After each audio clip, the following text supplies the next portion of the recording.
ఇంకొక 1 or 2 days I'll become normal.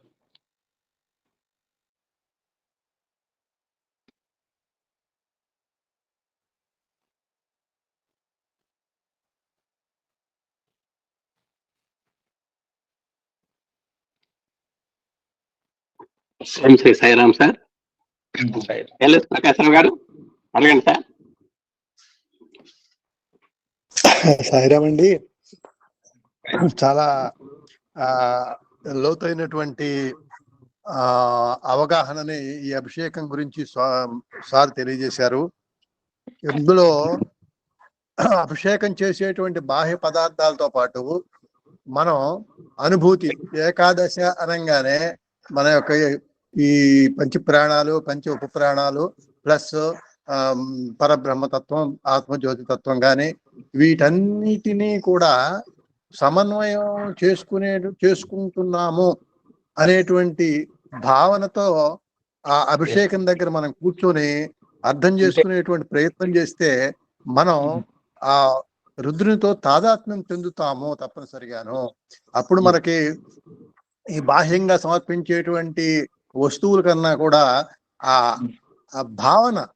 భావనలోకి వెళ్ళినప్పుడు ఈ ఏకాదశ రుద్రియము అనేది 100కి 100 పాళ్ళు మనం అర్థం చేసుకోవడం కాదు, దానిలో మనం మునిగిపోవడానికి ఆ అవకాశాన్ని శాస్త్రి గారి వాళ్ళ చాలా చక్కగా కాదు మనకి అర్థం అయింది.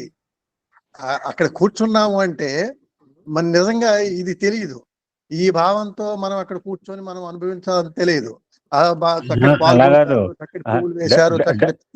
సార్ 70 చేసాము. ఈ అవగాహన ఎంతమందికి ఉంది చెప్పండి. అది సార్ క్వశ్చన్ మనం వేసుకోవాల్సింది. సార్ కూడా అన్నారు, సార్ అన్నారు నీళ్లు పోయేది పాలు పోయేది, నీళ్లు పోయాలి పాలు పోయాలి సార్ పోయాలి. చాలా అది సార్ దానికి ఆ సైమల్టేనియస్ గా మనకి జరుగుతున్నటువంటి కార్యక్రమాలకి సంబంధించి తమరు ఈ రుద్రం చెప్పడం, ఇది స్వామి ఎలా కలిపారో చూడండి. అసలు ఈ రుద్రాలు స్టార్ట్ అవడం, మీరు ఎప్పటి నుంచి ఇంతకు ముందు నుంచే మీరు రుద్రం స్టార్ట్ చేయటం, ఇది ఏంటంటే స్వామి శక్తే. ఇది సమయం వచ్చిందండి, సమయం వచ్చింది, తెలుసుకునేటువంటి సమయం వచ్చింది. ఆ స్వామి దగ్గర చేరినందుకు గాను మనని అలా జుట్టు పెట్టుకుని పైకి ఊర్ధ్వానికి లాగుతూ చేస్తున్నారు. మరి రుద్రాభిషేకంలో ఎంత ఉన్నది అని తెలుసుకోవడం అనేది మాకు చాలా ఆనందదాయకం కాదండి, దాని అంతకంటే పెద్ద పదమే. మన అదృష్టంగా భావిస్తూ విషయపరంగా చెప్పడానికి ఇది ఎందుకంటే మళ్ళా దీన్ని మళ్ళీ 4-5 సార్లు వినాల్సిందే సార్. యూట్యూబ్ లో ఎంత వింటే అంత చెరుకులో నుంచి వచ్చినటువంటి రసంలాగా ఉంది సార్. ఎంత అర్థం చేసుకున్నా గీతలాగా రుద్రం కూడా అంతకన్నా ఇంకా వస్తుంది సార్. అంత చక్కగా స్వామి మీకు కల్పించారు. ఆ భావాన్ని మీకు ఇది అందజేసి మీ ద్వారా మాకు అందజేస్తున్నట్టుకు చాలా ఆనందంగా ఉంది సార్. ఈ 11 తత్వాలు అన్ని చక్కగా చెప్పారు. విషయపరంగా అయితే దాని వివరణ కోటేశ్వరరావు గారు మాత్రమే చేయగలరు. దీన్ని మేము అనుభవిస్తాం. సాయిరామ్ అండి. సాయిరామ్ సార్. గురువు గారు సాయిరామ్ అండి. ఈ రోజు అంటే 1-2 విషయాలు మీరు చెప్పిన వాటిల్లో కొంచెం మా వాళ్ళు కూడా పునఃస్థానం చేద్దామన్న ఉద్దేశం. ఈ అభిషేకం అంటే రుద్రాభిషేకాలు, ఏకాదశి అభిషేకాలు కూడా చేస్తున్నాము. జనరల్ గా తిథుల్లో ఏకాదశి అనేటువంటిది ఉంటుంది. ఆ ఏకాదశి అనేటువంటి దాంట్లోనే పంచ కర్మేంద్రియాలు, పంచ జ్ఞానేంద్రియాలు మనసుకు అనుసంధానం చేసినప్పుడే అది ఏకాదశి అవుతుంది. నిజమైన ఏకాదశి అది. ఏదో మనం ఉపవాసం ఉండి ఉప్మా తింటాం కాదు. మనకు కావాల్సింది మన దశేంద్రియాలని మొత్తాన్ని కూడా మనసులో లీనం చేసి ఆ మనసుని మళ్ళీ సారథిగా పెట్టుకొని ఆ రథాన్ని పరమాత్మ వైపు ఎవరైతే నడిపిస్తారో దిస్ ఈజ్ కాల్డ్ ఏకాదశి అని అప్పుడప్పుడు మన వాళ్ళు చెబుతూ ఉంటారు. అంటే భీష్మ ఏకాదశి, సర్వ ఏకాదశి, ఉత్థాన ఏకాదశి, శయన ఏదో ఇట్లాంటివి కొన్ని వస్తుంటాయి. ఇట్లాంటి ఏకాదశుల్లో ముఖ్యంగా అక్కడ కూడా ప్రతి పనికి కూడా ఒకటి అటాచ్మెంట్ ఉందండి. అది ఉన్నది పని, కానీ దానికి ఒక స్పష్టమైనటువంటి ఒక దిశానిర్దేశం చేసేటువంటి ఒక డ్రైవర్ ఒకడు ఉన్నాడు. అలాగే ఇప్పుడు ఇవాళ మీరు చెప్పిన దాంట్లో కూడా ఎక్కడికక్కడ దశలు చెబుతున్నారు మీరు, మళ్ళా +1 అంటున్నారు. మీరు 10తో వదిలిపెట్టట్లా, మళ్ళీ ఆ 10కి మంచి డ్రైవర్ ని పెడుతున్నారు, ఆ క్యాబ్ డ్రైవర్ పెట్టడంలో ఏకాదశి +1 ఏకాదశం. అది సార్ అక్కడ ఏకాదశితో హయ్యర్ లెవెల్లో దశం, లోవర్ లెవెల్లో దశం. అంటే కర్మేంద్రియ, జ్ఞానేంద్రియ, మనస్సులు ఇంకొంచెం కింద పోతే ప్రాణ, అట్లా అన్ని స్టేజ్ల్లోనూ మనకి ఏకాదశం అన్వయం అవుతుంది. అమ్మవారి, లక్ష్మీ అమ్మవారి యొక్క ఒక ప్రధానమైన నామం రుద్ర ఏకాదశి స్వరూపిణి. ఆలోచించండి.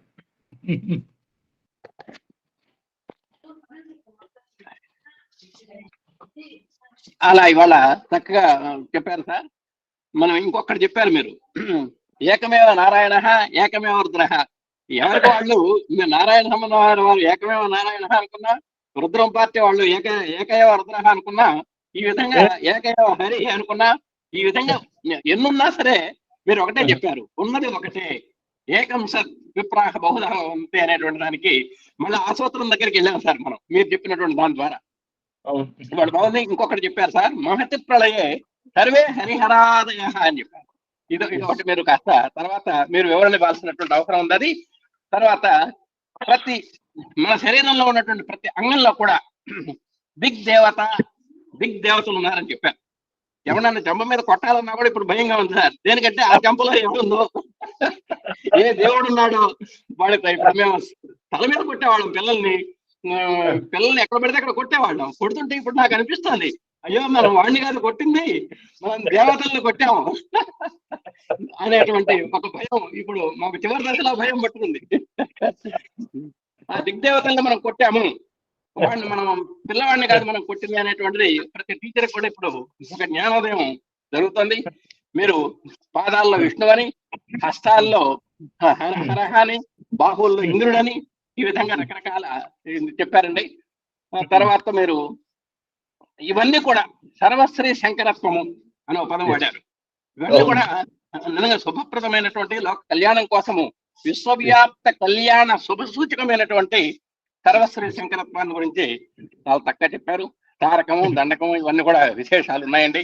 కాల మహిమలను కూడా మీరు చెప్పడం జరిగింది.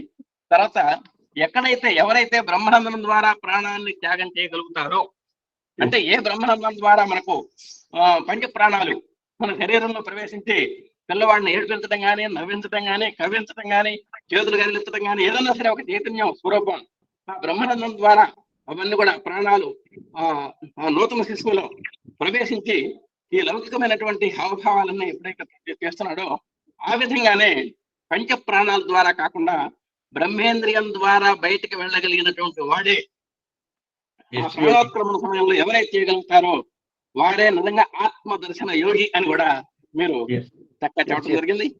ఈ విధంగా జగత్తు యొక్క పుట్టుక, మానవుని యొక్క పుట్టుక, భావప్రియో భగవాన్ అని ఇవన్నీ కూడా చేసి దాన్ని మనం అనుసంధానం చేసుకోగలగటమే. అంటే ఆ పరమాత్మ తత్వం వైపుకి మనం ఏదైతే గమ్యస్థానంగా పెట్టుకొని లక్ష్య శాసన దిశగా పయనిస్తామో, ఇట్ ఈస్ కాల్డ్ ఏకాదశి రుద్రాభిషేకం అన్నట్లుగా మీరు, అంటే నేను సంపూర్ణంగా చెప్పలేకపోయినాను సార్. మీ దాంట్లో మీరు 100% చెబితే 25% ఇప్పుడు మాకు అర్థమైంది. నిజంగా ఇవాళ మాత్రం ఎందుకంటే కిందసారి వాళ్ళు మాట్లాడుతున్నప్పుడు నాకు అందరూ అర్థమైంది, ఇది జటిలంగా ఉంది, దీన్ని ఇంకోసారి చెప్దాంలే అనుకున్నాను. అందుకోసం యాక్చువల్ గా ఇది చివరికి చెప్పాల్సింది. ఎందుకంటే చాలా తరచుగా అభిషేకాలు అటెండ్ అవుతున్నారనే ఉద్దేశంతో మధ్యలో చెప్పాను. లేకపోతే ఇది ఎప్పుడు 11 అనువాకాలు అయిపోయి నమ్మకంతో అయిపోయినాక ఆచరణ పదమైన రుద్రంలో రావాల్సిన విషయాలు ఇవి. అక్కడి నుంచి ఇక్కడికి పట్టుకొచ్చి కొంచెం చెప్పాను. చాలా మంది వాళ్ళలో చతురుద్రియం వాళ్ళు అడిగారు సార్, చతురుద్రియం అంటే అర్థం ఏంటి, దాని యొక్క లక్ష్యాలు ఏమిటి, సూత్రాలు ఏమిటి, దాని యొక్క అర్థాలు పరమార్థాలు ఏమిటని అడిగితే మౌనం తప్ప ఇక్కడ జవాబు ఏం లేదండి. ఎవరిని అడిగినా కూడా మౌనమే తప్ప నోరెప్పిన వాళ్ళు ఎవరు కనపడలేదు సార్. మేము ఒకసారి నేను వెళ్ళింది ఒకటే సార్, బాపట్ల అటెండ్ అయినప్పుడు నేను మా కోటేశ్వరరావు గారు ఇద్దరు ఒక ప్రదేశంలో కలిసే అవకాశం కలిగినప్పుడు అక్కడ ఒక ఆయన సార్ని అడిగాడు అనమాట, శతరుద్రం అంటే ఆ పాంప్లెట్ లో ఏమైనా ఒక పేరా రాస్తే అది చెప్పాల్సిందే చెప్తే ఏం కోటేశ్వరరావు గారు అంతే. అవును సార్, గుడిపాటే మన అన్న రవికుమార్ గారు అడిగారు సార్. సార్ వాడు పాంప్లెట్ లో 4 మాటలు రాస్తే దాని గురించి ప్రస్తావన కానీ సార్ నోరెత్తి చెప్పిన వాడు ఎవరు లేడు సార్ నాకు తెలిసి. ఎందుకంటే ఇది చాలా సింపుల్ గా కనపడుతుంది, చాలా జటిలం అట్ ద సేమ్ టైం. అదే స్వామి it's not simple, so complex, not simple, very complex. Complex, మన మానవ దేహమే కాంప్లెక్స్. ఎందుకు చూడండి, ఇప్పుడు 72,000 నాడులు తడపటం ఏమిటి, ఆనందామృత వర్షం ఏమిటి చెప్పండి, ఈ నాదం ఏమిటి, ఇది ద్రవించి పైకి పోవటం ఏమిటి అంటే దానిలో యాక్చువల్గా అంతరార్థం ఏమిటంటే మన శరీరంలో ఉన్నటువంటి 72,000 నాడుల్లోనూ ఊర్ధ్వముఖంగా ప్రాణశక్తిని ప్రయాణం చేయించే నాడి ఆ మధ్యలో ఉన్న సుషుమ్న మాత్రమే. అటుపక్క ఇటుపక్క ఉన్న నాడులు ఇడా పింగళ శ్వాస పీల్చటం శ్వాస వదలటం అంతవరకు తీసుకుపోతాయి, అంటే బ్రూకుటి దాకా, ఈ జంక్షన్ దాకా మాత్రమే 3 కలుస్తాయి. ఇక్కడికి వచ్చినాక ఆ ఇడా పింగళ 2 నాడులు కూడా సుషుమ్నాలో కలిసిపోవటమే ఇదంతా చెప్పిన యొక్క సారాంశం ఒక మాటలో చెప్తే. సుషుమ్నాలో కలిసినప్పుడు ఈ ప్రాణశక్తి కిందకి ఇంకా ప్రయాణం చేయటం మానేసి ఈ నవరంధ్రాల జోలికి పోకుండా ఊర్ధముఖంగా ఆ బ్రహ్మరంధ్రం గుండా పైకి వెళ్ళిపోతుంది. సో అంటే అది చిన్నగా, అంటే చూడటానికి చాలా సింపుల్ గా కనపడుతున్న ప్రక్రియ వినటానికి చాలా తేలిగ్గా ఉండొచ్చు, కానీ సో జీవితాంతం చేస్తున్నటువంటి సంపూర్ణ 100కి 100 కాన్సన్ట్రేషన్తో చేసే సాధనతోనే అది సాధ్యమయ్యే ఒక స్థితి. ఆ మాదిరి పోయినవాడు వాడు సమాధి స్థితిలో ఉండిపోతాడు, అఖండమైనటువంటి ఆనందాన్ని పొందుతాడు. ఎందుకని ఆ సుషుమ్నాన్ని టచ్ చేశాడు. ఆ ఒక్క దానిలో ప్రయాణం చేస్తున్న ప్రాణం మాత్రమే ఊర్ధముఖంగా పైకి పోయే దిశలో ఉంటుంది. మిగతా ఏ పనున్నా మనం చేయనండి, డబ్బు సంపాదించనండి, డబ్బు ఖర్చు పెట్టనండి, సంఘంలో తిరగండి, లేదా ఇంట్లో ఊరికే ఎక్కడ తిరగకుండా కూర్చోండి, అనేక మంచి పనులు చెడ్డ పనులు వీటన్నిటిలో కూడా ఎనర్జీ ఖర్చు అయిపోతూ మాత్రమే ఉంటుంది. సుషుమ్నాలో మాత్రమే శక్తి ఊర్ధముఖమైన ప్రయాణంగా ఉంటుంది. అంటే శక్తి యొక్క అధోముఖ ప్రయాణం మానేసి ఊర్ధముఖ ప్రయాణం దాకా దిశగా తీసుకుపోయేది ఈ దశ దాటి ఏకాదశ 11వది. ఉపవాసం చేయించడంలో ఏకాదశి ఉపవాసంలో కూడా ప్రధానమైన భావం ఇదే, ప్రాణశక్తిని ఉత్తీర్ణం పైకి తీసుకుపోవటం. అందుకని వీటిని కొంచెం శోషింపజేసి వాటికి అక్కర్లేనటువంటి వాటి మీద పడే ఎనర్జీ, తిన్నాము ఆ తిన్న పదార్థం అరగాలి, అది బయటికి పోవాలి, ఈ టాయిలెట్ ఈ మాదిరి ఎనర్జీ వేస్ట్ కావాల్సిన అవసరం లేకుండా ఏకోన్ముఖం చేసి పైకి తీసుకుపోయేదానికి చేసే ప్రయత్నమే. అవి ఇది చాలా జటిలమైనటువంటి విషయాలు కాబట్టి ఈ విషయాలన్నీ చెప్పకుండా ఒక ఆచారం రూపంలో, ఒక చిన్న కథ రూపంలో పిల్లలకు అర్థమయ్యే విధానంగా, ఏ రకమైన జ్ఞానం లేని వాడికి కూడా అర్థమయ్యే విధానంగా మనకి నిత్య జీవితంలో ఏర్పాటు చేసిన మహానుభావులు వాళ్ళని ఏమన్నా చెప్పండి. అది మన ఋషి సంప్రదాయం. మనం చదువుకున్న వాళ్ళకి మనకే తలకాయ తిరిగిపోయేటట్టుగా ఉన్నాయి ఈ విషయాలు. దీన్ని చాలా సింపుల్ గా, అది ఏమిటో మనకు తెలియకుండా మంచిగా చేయిస్తున్నారు. సో ఆ చేయగా ఏమవుతుంది, మెల్లిగా మనకి ఎప్పటికో అర్థం అవుతుంది, అర్థమైనప్పుడు దాన్ని ఎంజాయ్ చేయగలుగుతాం. సో ఆ సాంప్రదాయంలో, ఆ ఋషి సాంప్రదాయంలో పుట్టాం, అది మన అదృష్టం, భగవంతుడి యొక్క అనుగ్రహం. మనం చేయవలసిన ప్రయత్నం కామ్గా చేసుకుంటూ పోదాం. అయ్యా, అందరినీ క్షమిస్తూ ఒక్క 1/2 నిమిషం తీసుకుంటాను, ఏమనుకోవద్దు. ఇప్పుడు పెద్దలు ఇంతవరకు మనకి బయట విన్న విషయం అండి, ఒక పదార్థంతో తేనెతో చేస్తే ఒక ఫలితం వస్తుంది, పువ్వుతో చేస్తే ఒక ఫలితం వస్తుంది అని మనం చదువుకున్నామండి. ఈ వస్తుంది వస్తుంది వస్తుంది అనేటితో మనం వెయిట్ పెంచుకోవడం కన్నా ఆ శివలింగం మీద ఏది పోస్తే అన్ని తాను భరించకుండా కిందకి ఎలా జారిపోతాయో అలాగే మనకు వస్తుంది, ఈ పదార్థం వల్ల ఇది లభిస్తుంది, ఈ పదార్థం వల్ల ఇది లభిస్తుంది, ప్రతి పదార్థానికి ఒక ఇది ఇచ్చారండి ఏమొస్తాయో అనేది. ఇప్పుడు అనిపిస్తుంది అసలు అది చాలా మనం కోరదగినది కాదు, దీన్ని చేస్తే ఇది ఫలితం మనకు కావాలి, ఇవి తేనెతో చేస్తే ఒకటి కావాలి, పెరుగుతో చేస్తే ఒకటి రావాలి, పాలతో చేస్తే ఒకటి రావాలి, ఈ పువ్వుతో చేస్తే ఒకటి రావాలి, ఇలా బరువు పెంచుకుంటూ పెంచుకుంటూ రావాలి అంటే మనం ఎంత కిందకి వెళ్ళిపోతామో ఈ బరువుతోటి. అలా కాకుండా అంతర ముఖంతో మనం పొందవలసిందని మీరు చెప్పారు సార్. ఇప్పుడు అనిపిస్తుంది అసలు అలా కోరుకోవడం ఎంత మనం అజ్ఞానం అనే పదమే, అవిద్య అనేటువంటి. తప్పు కాదు. చిన్న పిల్లవాడిని స్కూల్ పంపించేటప్పుడు చాక్లెట్ ఇచ్చినట్టే మనం చేసామా లేదా ఆ పని? అదే అండి, కరెక్ట్ సార్. కానీ చాక్లెట్ యొక్క మన పిల్లవాడికి చాక్లెట్ ఇద్దరు ఉద్దేశం, మన ధ్యేయం చాక్లెట్ కాదు, వాడు స్కూల్కి పోవడం ధ్యేయం. అదే మాదిరి అది గుర్తుపెట్టుకోవాలి అంతే సార్. అది మనకి ఏదో ఒక ఈ అభిషేకం ఈ పదార్థంతో చేస్తే ఈ మాదిరి సంపద మనకు వస్తుంది అన్నప్పుడు మనం దాన్ని చేస్తాం. చేసినాక సంపద ఏమిటో అర్థం అవుతుంది, అప్పుడు దీన్ని ఆటోమేటిక్ గా వదిలేస్తాం. సార్ అర్థమైంది సార్. సో ఇవన్నీ ఏంటంటే ప్రతిదానికి ఒక ప్రయోజనం ఉందండి. ప్రయోజనం లేకుండా భగవంతుడు చేయలే. అంటే ఎప్పుడు చూసినా అదే ఒక మాట అంటూ ఉంటానే, త్రిభుజంలో బేస్ చాలా వెడల్పుగానే ఉంటుంది, దాన్ని తప్పు పట్టుకోకూడదు. పైకి పోను పోను పోను పాయింట్గా అయిపోతుంది, అది విధానం. మనం కింద నుంచి పైకి పోతున్నాం కాబట్టి పోను పోను ఇంకా నేరో పోతున్న కొద్ది ఏమిటి, సపోజ్ ఒక మాట అర్థం చేసుకుంటే, చిన్నతనంలో గుడికి పోకపోవటం తప్పు. ఇప్పుడు ముసలితనంలో మనం గుడికి పోతున్నాం, ముసలితనం వచ్చినాక ఇంకా గుడికి పోవాల్సిన అవసరం ఉండటం కూడా తప్పే. దేహో దేవాలయ ప్రోక్తో జీవో దేవస్థాన సనాతన త్యజేత్ అజ్ఞాన నిర్మాల్యం అన్నప్పుడు ఇంకా మనం మామూలుగా దేవుడి గుడికి పోయి ఆ పని ఈ పని చేయటం, ఈ కోరిక ఆ కోరిక కోరటం అనే స్థితిలో ఉన్నటువంటి స్థితి అంటే మన జీవితం కొంచెం లేటుగా మొదలైంది అనుకోవటం, యాక్సెప్ట్ చేయటమే. అందువల్ల తప్పు రేట్ అని కాదు, భావంలో ఉదాత్తమైన భావం సాధారణమైన భావాన్ని తోసేస్తుంది. ధర్మాల్లో ఉత్తమ ధర్మం అధమ ధర్మాన్ని తోసేస్తుంది. ఆ మాదిరిగా ఒక ఉత్తమ భావం మనకు కలిగినప్పుడు అధమ భావాన్ని మనం చులకన చేయక్కర్లేదు. ఎందుకని రుద్రతత్వంలో ఒక ధూళి కణాన్ని కూడా రుద్రుడుగా మనం భావించి ఆరాధిస్తాం, పరబ్రహ్మను కూడా రుద్రుడైన ఆరాధిస్తాం. అంటే ఆ ధూళి కణం కూడా ఆయన పంపించే వచ్చిన కణమే కాబట్టి అనేక స్థాయిల్లో ఉన్నటువంటి వ్యక్తుల్లో మన అదృష్టం కొద్దీ మనకి భావన కలిగింది కాబట్టి, భగవంతుడు ఆ భావన మనకి ఇచ్చాడు కాబట్టి దాన్ని ఆధారం చేసుకుని ముందుకు పోవటమే.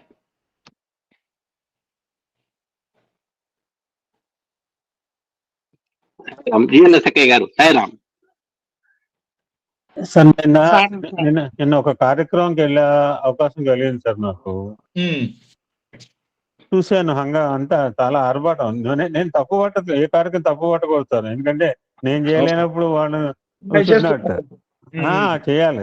ఇప్పుడు కూడా 71 చేయాలి, 100 చేయాలి. వాళ్ళు వాళ్ళు చేయాలి, మేము పోవాలి. వాళ్ళు చేస్తారు కదా సార్, మనం పోయేది. లేకపోతే నాలంటే నేను ఇంట్లో చేసుకోలేను, మీరంటే రోజు చేస్తున్నారు. నిన్న వెళ్ళాము సార్, వెళితే అదో ఫంక్షన్ అనమాట, సహస్ర చంద్ర దర్శనం. ఓకే. నాకు బాగా తెలుగు మా సమితి ఆయనే మంచి పండితులు, దిట్ట పండితులు పట్టుకున్నాడు. బాగా సిస్టమేటిక్ గా హోమాలు యోగాలు చాలా సెట్టింగ్, భారీ సెట్టింగ్ ఉంది. 70 mm సెట్టింగ్ ఉంది అక్కడ. అంటే చూసిన తర్వాత నేనేమంటే ఎక్కువసేపు లేను, అంత క్లోజ్ సర్క్యూట్ లో పెట్టారు సార్. నాకు కొంచెం జలుబుగా ఉందని చెప్పి ఎక్కువసేపు ఉండే. ఎందుకంటే నాకు యజ్ఞగా పక్కన కూర్చోవడం బాగా ఇష్టం. ఎందుకంటే అది ఆ గాలి సోకితే చాలు మన దేహానికి రోగాలు పోతాయని నా కాన్సెప్ట్. అంటే ఆ సరౌండింగ్స్ అంతా చూసిందో అనిపించింది, మనం కనుక ఇంకొక 3-2 సంవత్సరాలు భగవంతుడు బతికిస్తే ఆ ధనాన్ని సమాజ హితానికి ఐ డిసైడెడ్ ఎస్టర్డే సార్. ఆ ఖర్చుని అది హంగామా అంటే నేను చేయదంట్లో చూసుకోవాలి సార్. నేను చెన్నై వచ్చిన తర్వాత రెండవది అటెండ్ కావటము, డాక్టర్ నాగరాజ్ అని, the director of mobile hospital. Swami has given personally called him in the Prasantinali, handed over this mobile hospital keys and personally to that Nagaraj garu. తెలుగువాడు అనమాట ఆయన. Almost 4-5 years back I attended. చాలా long distance. ఆయనకున్న సర్కిల్లో మమ్మల్ని వెళ్ళటం చాలా వచ్చిన కొత్తలో సార్ మేము చెన్నైలో. చాలా బాగా జరిగింది, పెద్ద పెద్ద వాళ్ళు వచ్చారు. నిన్న రెండో ఇన్సిడెంట్ అనమాట. నిన్న చూసిన తర్వాత అంత సెట్టింగ్ అంత బదులు ఏమన్నా దాంతో ఒక 10 నారాయణ సేవలు, 20 నారాయణ సేవలు, లేకపోతే ఒక 100 అమృత కలశాలు ఇవ్వచ్చు సార్ ఈజీగా. మన ఏరియా ఆదివారం ఒక 6గురికి భోజనం పెడితేనే ఒక నెల రోజులకి ఆనందం అనిపించింది సార్ మన స్థాయిలో. ఎగ్జాక్ట్లీ. అల్టిమేట్ లేదు సార్, ఇప్పుడు నేను చేసిన చిన్నదే కాదు, లోపల అనిపిస్తుంది అరే ఒక 6గురు ఏం లేని వాళ్ళకి ఒక నెల రోజులు అన్నం పెట్టగలిగాము, మనం రోజు తింటున్నాం కదా. నేను వెంటనే అనిపించింది మా మేడంతో, లక్ష్మి ఆ సెట్టింగ్లు హంగామా అంతా నేను నాతో కూడా ఒకరిద్దరు అంటే ఈ మైండ్ ఇప్పుడు మీరు ఇందాక అన్నారు ఈ ముసలితనం కూడా దేవాలయం పోవద్దంటలేదు, మీరు పోవద్దని చెప్పలే, పోవద్దని చెప్పలేదు సార్. నేను కూడా అదే ఇప్పుడు అంటే పోలేక గురికి పోవట్లేదు, ఎస్కేప్ కాదు, ఓపుకున్నాడు పోవాలి, కూర్చోవాలి, గుళ్ళో కూర్చోవాలి. బట్ దట్ మనం మీరు అన్నట్టుగా ఏదో మనకు ఆ చింతన రావడం మన అదృష్టం. అంటే ఆయన భగవంతుడి అనుగ్రహం అంతే సార్. ఇది ఇప్పుడు అంటే కన్వర్టింగ్ అంత తొందరగా కన్వర్షన్ అవుతుందా సార్? అంత తొందరగా కన్వర్ట్ కాదు. ఈ కన్వర్షన్ జరిగేది కూడా ఉత్తరం కాదు, ఏదో తాయిలో ఉంటే కన్వర్షన్. ఆయన పదేదో కామ్గా చూస్తారు. బాగా చెప్పారు. మనం నిమిత్త మాత్రంగా చూస్తూ ఆనందించటమే అంతే. అక్క జిఎల్ సరస్వతి మాట్లాడు. Sairam brother, how are you? Sairam. Doctor Saraswati గారు, హృదయపూర్వక నమస్కారాలు. కొంచెం ఇవాళ మీరు మళ్ళీ అది దేవతలు చెప్పారు, దాన్ని మళ్ళీ ఇంకొకసారి మీరు మళ్ళీ ఇప్పుడు వద్దునండి, ఇప్పుడు వద్దు సార్, వద్దు మళ్ళీ ఇప్పుడే అందరికి కొంచెం మా ఇదిగా ఉంటుంది. అయితే ఒక సందేహం సార్, ఒక సందేహం. శివుడి మీద మనం పాలు, పెరుగు, నెయ్యి, తేనె, తర్వాత నీడు వస్తాం కదా సార్, అవన్నీ కూడా కిందకి జారిపోతాయి కదా, అన్ని కూడా కిందకి జారిపోతాయి. అంటే మనలో కరుడు కట్టిన ఇవన్నీ కూడా ఒకటి జార్చుకుని ఆ నీటితో నిర్మలం చేసుకోవడమేనా అండి ఆ పంచామృతాలు పోయే ఒక అర్థం చెప్పండి సార్. పంచామృతాల యొక్క ధ్యేయం ఏంటంటే మన పంచ ప్రాణాలే పంచామృతాలమ్మా. ఈ పంచామృతాలకి ఏవైతే మనం పంచామృతాలు పాలు, పెరుగు, నెయ్యి, తేనె ఏవైతే పోస్తున్నామో, ఈ పంచామృతాలకి కూడా దానికి సంబంధించినటువంటి ఋషులు, మళ్ళీ దానికి అధిష్టాన దేవతలు, దాని యొక్క మళ్ళీ న్యాస ప్రక్రియ ఇవన్నీ కూడా ఉన్నాయి. అంటే ఇందులో ఒక్కొక్క దానికి ఒక్కొక్క ఋషి, దానికి ఒక్కొక్క విధానం. అంటే ఈ పంచామృతాలు పంచదేవతలు, మన శరీరంలో ఉన్నటువంటి పంచ ప్రాణాలు. పంచ అనేది ప్రపంచానికి సంకేతం. ప్రపంచంలోకి మనం రావడానికి కారణం పంచీకరణ. ఈ పంచతత్వంతో మనం కిందకి దిగొచ్చాం కాబట్టి ఈ పంచామృతాలతో అభిషేకం చేసి అంటే ఉన్నది మొత్తం, అంటే యాక్చువల్గా ఈ సహస్రలింగార్చన పరిలో కనుక చూసేటట్టయితే ఈ పర్టికులర్ ప్రక్రియలు అన్నిటిలోకి హైయెస్ట్ లెవెల్కి పోయేటప్పటికి సహస్రలింగార్చన వస్తుంది. అంటే మామూలు ఏకాదశి రుద్రాభిషేకం, మహాన్యాసపూర్వక ఏకాదశి రుద్రాభిషేకం, దానికన్నా ఒక మెట్టు పైకి పోయేటప్పటికి మహాలింగాభిషేకం. అంటే ఏమిటి, 365 లింగాలతో చేసి మహాలింగార్చన అంటాం. ఇంకొంచెం పైకి పోయేటికి సహస్రలింగార్చన, 1116 లింగాలతో చేసి అర్చన చేస్తాం. లోవర్ లెవెల్లో ఇవన్నీ చెప్పరు. హైయర్ లెవెల్కి పోయినాక ఏం చెప్తారంటే, ఇప్పుడు ఇవన్నీ ఈ పర్టికులర్ ద్రవంతో చేస్తే, అంటే పాలతో చేస్తే సమస్త ఐశ్వర్యాలు వస్తాయి, పెరుగుతో చేస్తే పుత్రపౌత్రాలు ఇవన్నీ వస్తాయి, మధుతో చేస్తే మధు ఆకు వస్తుంది, ఇవన్నీ చెప్తారు. ఓకే, లౌకిక సంపదలు. ఆ చివరికి సహస్రలింగార్చన చేసే దానిలో సర్వ పాపం జుహోమి స్వాహ ఒకసారి, అంటే ఎప్పటిదాకా చేసిన సమస్త పాపాలు నశించిపోగాక, అక్కడతో ఆగరమ్మ. సర్వపుణ్యం జుహోమి స్వాహ, ఇప్పటిదాకా ఏ పుణ్యకార్యాలు అయితే చేశానో ఈ పాపాలు పుణ్యాలు రెండు నన్ను బంధించకుండా అనుగ్రహించు స్వామి. శివలింగం మీద పోసినవి పైనుంచి కిందకి జారిపోవటం అంటే అది యాక్చువల్గా భావన.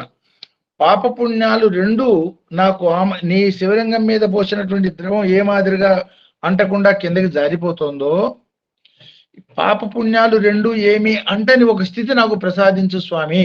అంటే నిర్వికల్ప నిరాకార స్థితి. ఇప్పుడు స్వామి ఫిజికల్ అవతారం అయితే మన మధ్యలో ఉన్నారు, ఎన్నో రకాల పనులు చేశారు. పని చేస్తున్నాం అంటేనే అందులో పాపపుణ్యాలు ఉంటాయి. నిజంగా ఈ పాపపుణ్యాలు కానీ కార్యక్రమాలు కానీ ఆయనకు అంటుతాయా? అంటవు. కారణం ఏమిటి? దేని మీద ఆయనకి మనస్సు లేదు. ఆ మాదిరిగా మనం కార్యక్రమాలు నిర్వహించగలిగినటువంటి స్థితి మనకి కలిగేదానికి అంటే మనం ఆయన ప్రార్థనా శ్లోకమే చూడండి, ఏం చెప్తాం? ఆపాతాళ నభస్థలాంత భువన బ్రహ్మాండ వ్యాప్త, అంటే ఎక్కడి నుంచి పాతాళం కింద నుంచి మొదలయ్యి నభవంతా వ్యాపించినటువంటి జ్యోతిర్మయ లింగ స్వరూప. సో దాని మీద ఎక్కడున్నా మనం నిజంగా ఎక్కడి నుంచి పోయగలుగుతాము?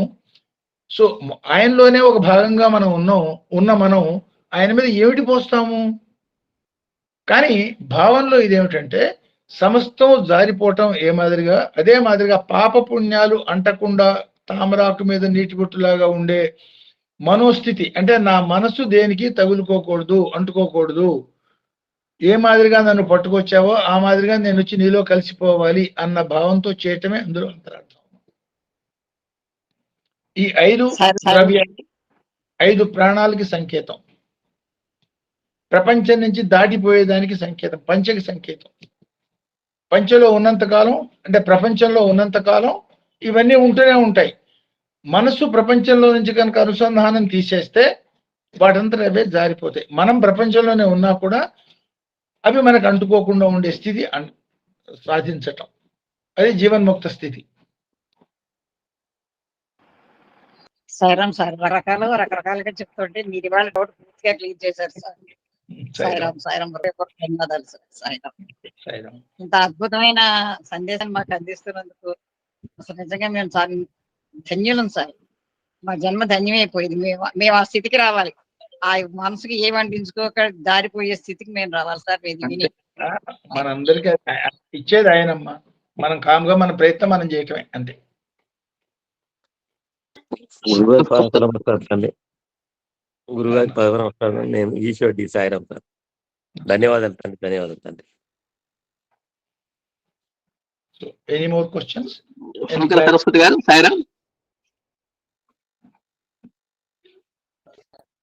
సార్ కి గొంతు సార్ కెన్ కంక్లూడ్ సార్. అలాగే సార్. ఓకే, మరి రేగుల సామ్రాజ్యం గారు